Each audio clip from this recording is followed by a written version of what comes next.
guys, welcome back to my channel. If you're new to this channel, this is Mahima and this video will be all about 22 things that I learned at the age of 22. So it was my birthday on 17th of June and I turned 22. And this video is inspired by Kritika Khurana. If you watch her videos, you know that she made a video last year on 27 things she learned at 27. And I really liked the idea and so I thought that I'll make a video and I'll share my experiences and my learnings that I realized or learned at 22. So I've written some points in my phone and I'll read it one by one and share my experiences. So without any further delay, let's get into the video.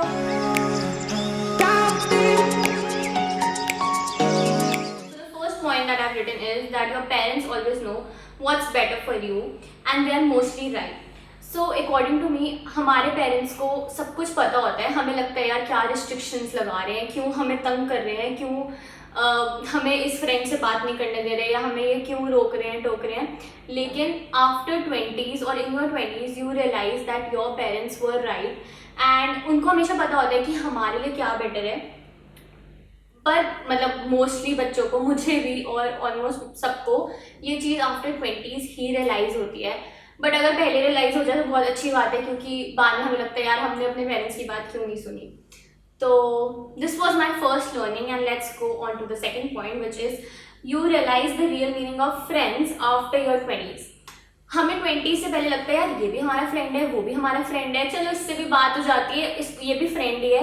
But actual friend क्या होता है और friend का असली meaning क्या होता है वो शायद हमें अपने 20s के बाद समझ आता है. और अभी मैं कह रही हूँ कि मुझे फ्रेंड का मतलब पता है, बट हो सकता है कि आफ्टर 30s मेरे लिए फ्रेंड की डेफिनेशन और चेंज हो जाए. लेकिन मेरे कहने का मतलब ये है कि हम अपने 20s से पहले हमें फ्रेंड का रियल मीनिंग नहीं पता होता. हम सबको दोस्त बना के बैठ जाते हैं, बट हमें याद रखना चाहिए कि हर बंदा हमारा दोस्त नहीं होता है. So the next point is that every day is not a happy day. हर दिन आप खुश नहीं रह सकते. ऑब्वियस सी बात है कि मतलब हमेशा तो ऐसा नहीं होगा ना कि हम सुबह उठेंगे और सब कुछ परफेक्ट होगा, क्योंकि सब कुछ हमेशा परफेक्ट नहीं होता है. परफेक्ट उसको हम बनाते हैं ऑब्वियसली. लेकिन अगर रोज़ एक हैप्पी डे नहीं भी है तो भी हम ट्राई कर सकते हैं कि हम एटलीस्ट उसको थोड़ा सा इम्प्रूव कर लें, हम अपना नेक्स्ट डे हैप्पी बना लें. लेकिन हम ये सोच के हमें रिग्रेट नहीं करना चाहिए. हमें बस मतलब ये नहीं सोचते रहना चाहिए कि यार हमारे हिसाब से सब कुछ नहीं हो रहा, क्योंकि हमारे हिसाब से सब कुछ नहीं होता है. Basically, every day is not a happy day, but we should try to be happy on every day. We should try to be happy every day, on every day, every day. So the next point that I've written is that society will always judge you. Society जो होती है ना वो आपको हमेशा जज करती है. अगर आप सक्सेसफुल होगे तो भी वो आपको जज करेगी, अगर आप कुछ नहीं भी कर रहे होगे तो भी वो आपको जज करेगी. मतलब सोसाइटी आपको कहीं से नहीं छोड़ेगी. आप राइट में जाओगे तो भी वो कहेगी आप गलत हो, आप लेफ्ट में जाओगे तो भी वो कहेगी आप गलत हो. तो आप लोग वो करो जो आपका मन करता है. अब कितने सारे इन्फ्लुएंसर्स हैं, कितने सारे यूट्यूबर्स हैं जो जिनको इतने हेट कमेंट्स मिलते हैं, बट फिर भी वो अपना काम नहीं रोकते हैं और वो बस अपने मन की करते हैं. So the main thing is कि अपने मन की सुनो, लोगों की मत सुनो, क्योंकि लोगों का काम है बोलना. लोग बोलते रहेंगे. लोगों को इग्नोर करके ना अपनी लाइफ में आगे बढ़ो और कुछ साल बाद आपको रियलाइज होगा कि यार उनकी बात क्यों हमने सुनी, क्यों हमने दिल पे ली, वो है ही कौन. Next I have written is that don't compare, they are not you. अपने आप को हमेशा किसी से कंपेयर मत करते रहो. आपको नहीं पता उसके पास क्या है क्या नहीं है. हो सकता है वो खुद आपके जैसा बनना चाह रहा हो और आप कह रहे हो कि यार मेरे को तो वैसा बनना है, मैं वैसी क्यों नहीं हूँ, मेरे पास वो क्यों नहीं है. अपने आप को हमेशा किसी से कंपेयर नहीं करना चाहिए, क्योंकि वो लोग, उन लोगों के पास वो नहीं है जो आपके पास है. और अपने आप को प्यार करना सीखो.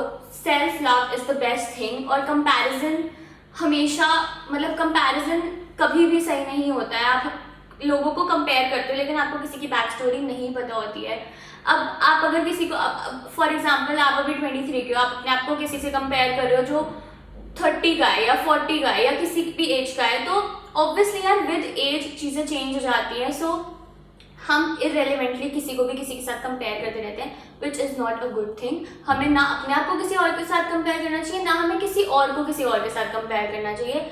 जो है वो उनकी अपनी इंडिविजुअल आइडेंटिटी है और सबकी अलग आइडेंटिटी होती है, and we should accept that. Next is feel blessed if you have a house. ये चीज़ मेरे को लॉकडाउन में रियलाइज़ हुई कि अगर आपके पास घर है ना, आप बहुत ब्लेस्ड हो। हमें लगता है यार ये लोग ट्रिप पे घूमने चले गए, हम तो गए नहीं, इनके पास आईफोन है, मेरे पास तो है नहीं, इनके पास मर्सिडीज है, हमारे पास तो है नहीं। लेकिन एक चीज़ सोचो कि आपके पास घर है। अगर आपके पास घर है ना तो you should feel blessed. Lockdown में इतने सारे लोग थे जो शायद रोड्स पे सो रहे थे, जिनके पास घर नहीं थे, जो दिल्ली में डेली वेज वर्कर्स थे, वो उनको अपने विलेजेस जाना पड़ा, ट्रैवल करना पड़ा, उनके पास मोड ऑफ ट्रांसपोर्ट भी नहीं था, कुछ लोग चल के जा रहे थे, कैसे जा रहे थे। मतलब यार, if you have a house, feel blessed and thank your parents, thank God. But हमेशा ये मत सोच, मतलब हमेशा उन चीज़ों पे ध्यान मत दो जो आपके पास नहीं है, उन चीज़ों पे ध्यान दो जो आपके पास है। और ये चीज़ें भी हमें काफ़ी बाद में रियलाइज़ होती हैं, मुझे रियलाइज़ हो चुकी है। But yes, so I guess after 20s हम सबको ये चीज़ें रियलाइज़ हो जाती हैं कुछ एक्सटेंट तक। Next I have written is have a good sleeping pattern और अ रूटीन। एक गुड स्लीपिंग पैटर्न और रूटीन होना ना बहुत ज़्यादा ज़रूरी है, क्योंकि मतलब बिफोर लॉकडाउन में मेरा भी रूटीन बहुत अपसेट हो गया है। तो मैं कभी लेट सोती हूँ, कभी लेट उठती हूँ। बट बिफोर लॉकडाउन मेरा एक फिक्स रूटीन था। I use to sleep at 10:30 11 and मैं 6 साढ़े 6 तक उठ जाती थी। तो एक फिक्स पैटर्न था, और जब मैं उठती थी ना मैं बहुत फ्रेश होती थी। लेकिन अब क्या होता है कि अगर मतलब फॉर एग्जाम्पल मैं सुबह 3-4 बजे 5 बजे सो रही हूँ और मैं 12-1 बजे उठ रही हूँ, तो वो फ्रेशनेस ही फील नहीं होती। मतलब लगता ही नहीं है कि हम सुबह उठ गए, एक नया दिन चढ़ गया है, हमें नहीं, मतलब नहीं रियलाइज होता। अगर आपका एक गुड स्लीपिंग पैटर्न है ना, तो उससे ज़्यादा ब्लेसिंग आपके लिए कुछ नहीं हो सकती। क्योंकि अगर एक बार ये स्लीपिंग पैटर्न बिगड़ गया तो मुझे नहीं लगता कि दोबारा आप उस स्लीपिंग पैटर्न, मतलब दोबारा उसको उस स्लीपिंग पैटर्न को ठीक करना ईजी होता है। क्योंकि मैं भी काफ़ी टाइम से ट्राई कर रही हूँ, बट अब ऐसे हो गया है कि मतलब मेरे को दिन में नींद आती रहती है और रात में नींद ही नहीं आती, which is not a good thing and I accept that. And I think कि हमें एक प्रॉपर रूटीन रखनी चाहिए कि हम जल्दी सो जाएं, हम जल्दी उठें, हम सुबह वॉक पे जाएं, जिम जाएं, कुछ करें। बट ऑब्वियसली लॉकडाउन चल रहा है, हम कॉलेजेस जाते थे, स्कूल्स जाते थे बच्चे, तो उनकी एक फिक्स रूटीन होती थी। बट अब ना स्कूल है ना कॉलेजेस हैं, तो सबकी रूटीन अपसेट है। But we should definitely have a fixed sleeping pattern और a routine. Next is stop being perfect.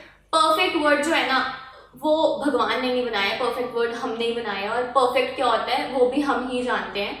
हम लोग परफेक्ट की डेफिनेशन भी इंसानों ने बनाई है, और अगर इंसान चाहे तो उस परफेक्ट की डेफिनेशन चेंज भी कर सकते हैं। हम लोग सब परफेक्ट हैं। We are all perfect in our own way and we should accept ourselves. हम पता नहीं परफेक्ट की क्या डेफिनेशन है, आज तक ये शायद किसी को नहीं पता होगा। हम किसी और को देखते हैं, हमें लगता है यार अच्छा वो तो इतनी सुंदर है, वो तो परफेक्ट है। अरे मतलब इसका मतलब क्या है? कभी सोचा है किसी ने कि मतलब अच्छा उसके पास तो बर्बरी का बैग है, उसके पास आईफोन है, उसके पास बड़ा घर है, उसकी लाइफ परफेक्ट है। Do you know the back story of his और हर लाइफ? आपको पता है कि वो उसकी लाइफ परफेक्ट है या नहीं? मतलब थिंक वंस कि परफेक्ट का मतलब क्या होता है। परफेक्ट का मतलब हमने बनाया है, and nothing is perfect, but if you want you can make everything perfect in your own way. So yes, I think कि मतलब हमें ये माइंड में नहीं रखना चाहिए कि हमें परफेक्ट बनना है, हमें परफेक्ट बनना है। हमें ये रखना चाहिए कि हमें बस अपने आप को खुश रखना है। We should keep ourselves happy. So now I come to the 9th point, which is don't procrastinate, you will regret later.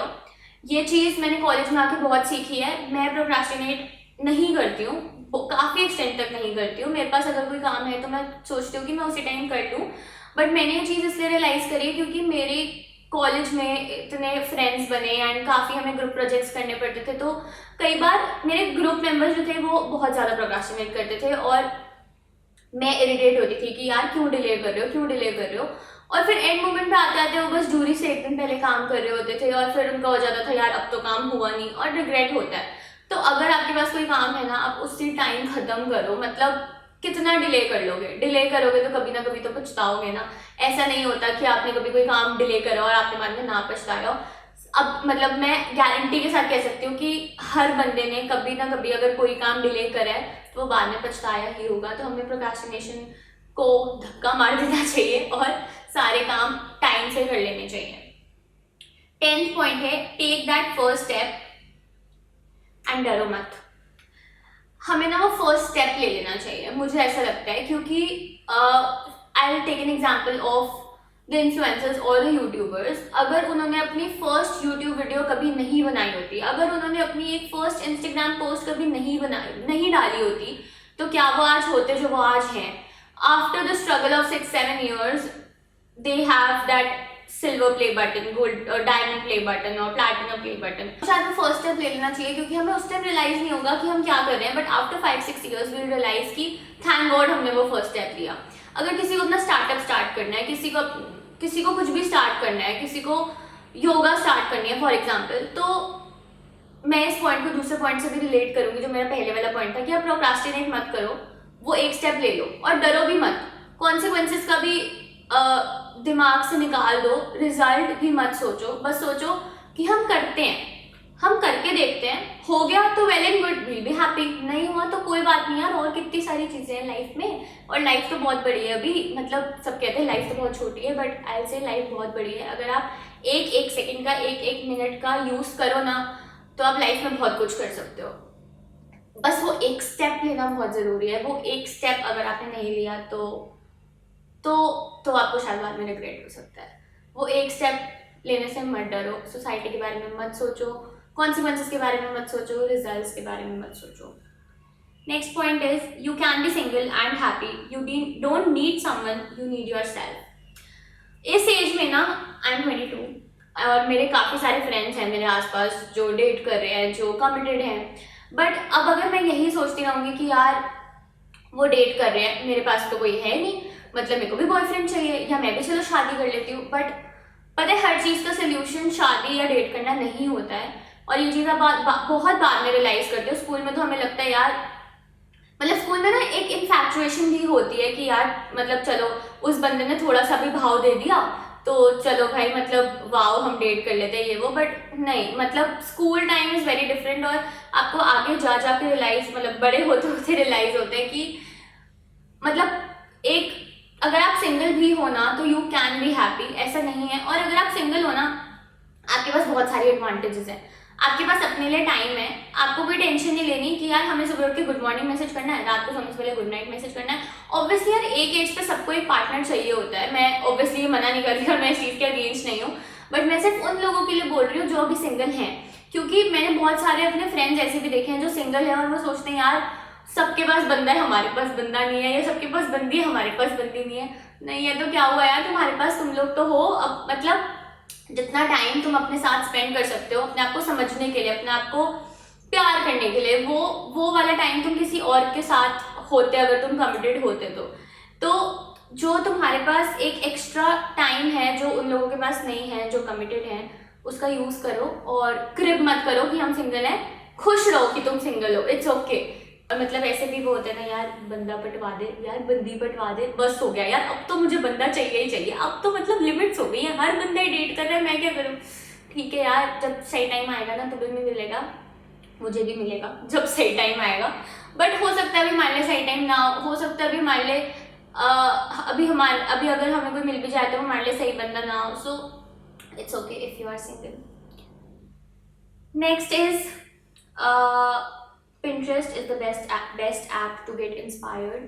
मुझे ऐसा लगता है कि अभी जितनी भी सोशल मीडिया एप्स हैं, if you take Snapchat, Instagram, Facebook, YouTube, तो Pinterest एक ऐसी ऐप है जहाँ पे Pinterest एक ऐसी ऐप है जहाँ पे क्रिटिसिज्म नहीं मिलता है इतना लोगों को, क्योंकि इन्फ्लुएंसर्स काफ़ी ज़्यादा परेशान होते हैं अपने हेट कमेंट से, क्रिटिसिज्म से। बट Pinterest ऐसा, मतलब Pinterest ना is like a safe zone, कि अगर आप वहाँ उस ऐप में जा रहे हो ना तो उस ऐप में आपको पॉजिटिव वाइब्स ही मिलेंगी, ऐसे नेगेटिव वाइब्स नहीं मिलेंगी।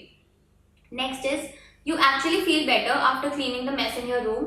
ये चीज़ मैं पहले बिल्कुल नहीं समझती थी, but I went to Canada for a summer school to University of British Colombia.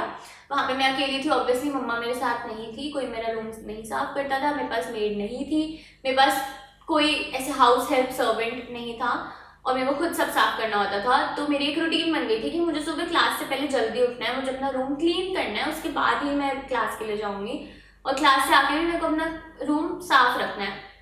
And मतलब जैसे ही मैं कनाडा से वापस घर आई तो मेरे में इतना ड्रास्टिक चेंज आ गया कि मैं अपना रूम एक सेकंड के लिए भी गंदा नहीं देख सकती थी, जबकि यहाँ पे मेरे पास हाउस हेल्प थी, बट मैं खुद ही साफ कर लेती थी। मेरे को लगता था यार रूम क्यों गंदा रखना है, मतलब उनकी क्यों वेट करनी है कि चलो हम उनको बुलाएंगे, हम उनको समझाएंगे कि ये करना है वो करना है, एक्चुअली में हम खुद ना कर लें। मतलब इतनी आलस भी अच्छी नहीं होती कभी कभी। सॉरी अगर मैं ऐसे किसी आलसी लोगों को बोल रही हूँ तो, बट इतनी आलस भी अच्छी नहीं होती, खुद साफ कर लो। और पता है जब हम साफ करते हैं ना, हमें जो वो सेटिस्फैक्शन मिलती है, जो संतुष्टि मिलती है ना, वो नहीं, वो ना एक्सपीरियंस नहीं करी होगी किसी ने, अगर किसी ने अपना कभी रूम ही नहीं साफ करा है तो मेरे हिसाब से हमें अपना रूम साफ रखना चाहिए। हो सके तो घर भी साफ रखो, बट स्टार्टिंग रूम से करो। नेक्स्ट है अपोलोजाइजिंग इज ओके। ये मत सोचो कि हम सॉरी बोल के छोटे हो जाएंगे, सॉरी बोल के कभी कोई छोटा नहीं होता। आप सामने वाले को खुश ही करते हो और आप खुद भी खुश होते हो, आपको खुद को एक सेटिस्फैक्शन मिलती है कि यार चलो हमने उसको सॉरी बोल दिया। कुछ लोग ऐसे होते हैं कि सोचते रहते हैं यार सॉरी बोलना है, बोले ना बोले, ऐसे अजीब नहीं लगेगा ये वो, और ये चीज़ मेरे साथ भी हुई है। मेरे साथ मतलब ऐसे होता है कि अब नहीं होता, मतलब एक दो बार ऐसे हुआ है कि मेरे को किसी को सॉरी बोलना था और मैं सोचती रही यार मैं कैसे सॉरी बोलूँ, मैं मैसेज करूँ, मैं फेस टू फेस जाके बोलूँ, बोलना चाहिए नहीं बोलना चाहिए, मेरी कोई गलती थी या नहीं थी। अगर गलती नहीं भी थी ना तो भी सॉरी बोल दो। Sorry is a small word, अगर आप बोल भी दोगे ना तो it's not a big deal.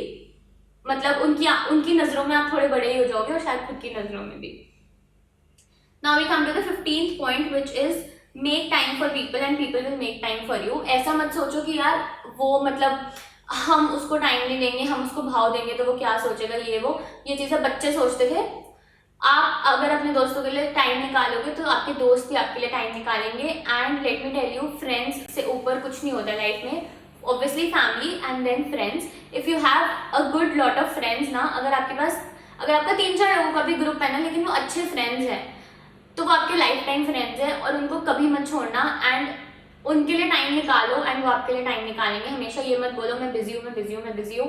If you are busy, make time for them, क्योंकि बाद में ना ये चीज़ रिग्रेट नहीं करनी है कि दूसरों को देख के कि यार उनके पास इतने अच्छे फ्रेंड्स हैं, हमारे पास क्यों नहीं है, क्योंकि तुमने कभी फ्रेंड्स के लिए टाइम निकाला ही नहीं। मतलब आपके फ्रेंड्स तो आपको कॉल करते थे एंड यू आर लाइक नहीं यार बिजी हूँ, क्लास है, कॉलेज है, ट्यूशन है, पढ़ना है, ये वो। फ्रेंड्स मतलब I think we should make time for our friends, for our close ones, people, and they will always make time for you. Then is don't let people use you. यार लोगों को अपने आप को यूज मत करने दो आजकल। मैं कैसी मतलब ऐसे मम्मी टाइप साउंड करूंगी, बट आजकल की दुनिया ऐसी है जो आपको यूज करती है। किसी भी चीज, आप कोई भी चीज ले लो तो फ्रेंड्स होते हैं, बट जैसे मैंने कहा कि कुछ लिमिटेड फ्रेंड्स ही होते हैं जो अच्छे फ्रेंड्स होते हैं, और काफ़ी ऐसे फ्रेंड्स होते हैं जो आपको यूज़ करने के लिए आपके साथ होते हैं। तो प्लीज़ इस चीज़ के बारे में मैं ज़्यादा इलैबोरेट नहीं करूँगी, बट इस चीज़ का हमें ध्यान रखना है कि हम जिन लोगों के साथ हैं वो हमें यूज़ तो नहीं कर रहे हैं। Next is cheat days are okay and don't be harsh on you. अगर आप लोग डाइटिंग पे हो, अगर आप लोग जिम कर रहे हो, या अगर आप कुछ भी कर रहे हो तो चीट डेज आर ओके। या फिर अगर आप बहुत ज़्यादा काम कर रहे हो तो आप बीच में ब्रेक ले सकते हो। यानी कि अगर हम ब्रेक ले लेंगे 1 दिन का या 2 दिन का तो कोई पहाड़ नहीं गिर जाएगा। अपने आप पे इतना भी ज़्यादा हार्श मत हो कि आपकी लाइफ आपको खाने को दौड़े कि यार हम जी क्यों रहे हैं। Cheat days are okay. अगर आप डाइटिंग पे हो तो एक दिन छोले भटूरे खाने से कुछ नहीं होगा। Chole bhature are the best. Next is mamma's rajma chawal are the best. मैंने पहले बोला chole bhature are the best, अब मैं बोल रही हूँ mamma's rajma chawal are the best. ये बहुत ही ज़्यादा कोइंसिडेंस था। मैंने कोई एक्सप्लेनेशन तो लिख के नहीं रखी है, मैंने बस पॉइंटर्स लिख के रखे थे। बट मम्मा के राजमा चावल ऑब्वियसली बेस्ट होते हैं।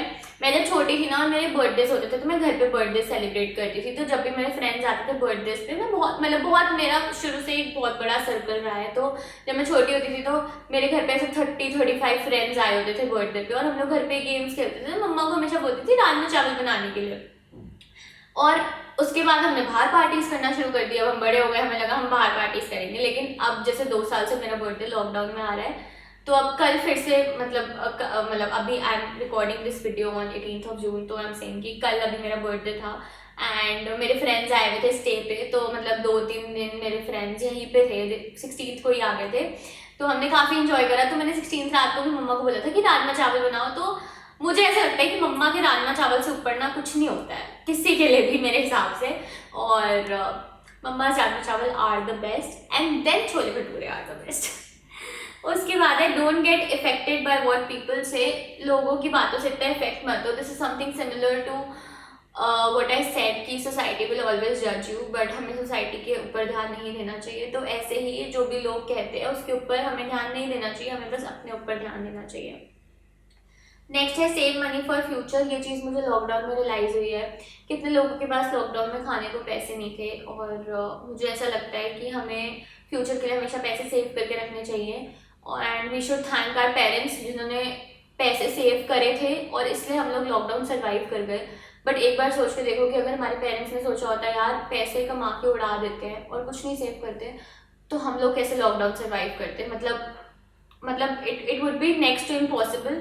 सो we should always save money for future. अभी हमारी एज ऐसी है कि वी हैव आवर पेरेंट्स जो हमारे लिए पैसे सेव कर रहे हैं, बट धीरे धीरे आफ्टर 4-5 years हमें अपने लिए, अपनी आगे फैमिली के लिए हमें पैसे सेव करने हैं। So I think this is my biggest learning कि we should always save money. और अभी भी अगर हमें पॉकेट मनी मिलती है, कुछ भी मिलता है, मुझे 2 पॉकेट मनी नहीं मिलती मेरे साथ। मतलब शुरू से मेरे पेरेंट्स ने मुझे पॉकेट मनी नहीं दी, यही बोला है कि जब चाहिए वो ले लिया करो टाइप्स। बट अगर पॉकेट मनी भी मिलती है तो we should always save some amount of that money, और हमें बचा के रखने चाहिए हमेशा पैसे फ्यूचर के लिए। Then is seeing a smile on someone else's face because of you makes you happy. अगर आपकी वजह से कोई खुश होता है ना, तो आपसे ज़्यादा खुशी किसी को नहीं मिलती। मैं एक छोटा सा एग्जाम्पल दे देती हूँ। फॉर एग्जाम्पल किसी का बर्थडे है और आपने उसके लिए बहुत दिल से, बहुत अच्छे से कोई गिफ्ट लिया है, और आप उसको दे रहे हो, और आप देखते हो कि मतलब उसकी आंखों में आपको देख के पता चल जाता है कि यार वो बंदा खुश है, उसके चेहरे पे एक स्माइल आ जाती है। तो आपसे ज़्यादा खुश कोई नहीं होता कि यार हमने इतने दिल से गिफ्ट लिया एंड उसको गिफ्ट पसंद आ गया। एंड अभी मेरे फ्रेंड्स ने भी मुझे बहुत सारे गिफ्ट्स दिए हैं, and I loved all the gifts. So thank you guys, I love you so much, I love you all. और I am so blessed to have you guys. This is a special shout out to all the people who came yesterday to wish me and made my special day more special. And also I wanted to call a lot more people, like all my friends, but obviously I can't do that because of the current situation and the lockdown. And yeah, maybe next year we'll have a great grand party. So the last point is, which is the 22nd point, that there are no free lunches. There are no free lunches. ये एक English का proverb है या एक coat है, but इसका मतलब यही है कि कोई भी चीज़ आपको कभी फ्री में नहीं मिलती। बहुत लोग ऐसे भी होते हैं जो आपकी हेल्प करते हैं और आप सोचते हो वाह यार इसने तो फ्री में मेरी हेल्प कर दी, तो वो आपकी फ्री में हेल्प नहीं कर रहे, वो फ्यूचर में आपसे एक्सपेक्ट करते हैं कि आप भी उनकी हेल्प करो in return. So there is nothing free. हो सकता है मतलब there are no free lunches का मतलब ये नहीं है कि ज़रूरी नहीं है उसमें आपके पैसे लग रहे हैं। मतलब ये है कि अगर कोई थर्ड पर्सन आपको अपना टाइम भी दे रहा है, तो वो एक्सपेक्ट करते हैं कि आप बाद में उसको अपना टाइम दो। There are no free lunches का मतलब हमेशा पैसा नहीं होता है। It's about your time, your investment in anything. So guys, इसी के साथ मेरे 22 पॉइंट्स खत्म होते हैं। एंड अगर आपको कोई लगता है कि आपकी भी कोई ऐसी लर्निंग है जो आप बताना चाहते हो, so you can obviously mention them in the comment section below. And I hope you like the video. Don't forget to like, share and subscribe to my channel. अभी बहुत सारी और वीडियोज़ आ रही हैं जो मैंने अपने बर्थडे पे ही अपने फ्रेंड्स के साथ शूट करी हैं। बहुत सारे चैलेंजेस हैं, so stay tuned for the challenges. And I hope you are enjoying my channel. If you have any suggestions or something for my channel, or what should I do next for you guys, you can mention them in the comment section.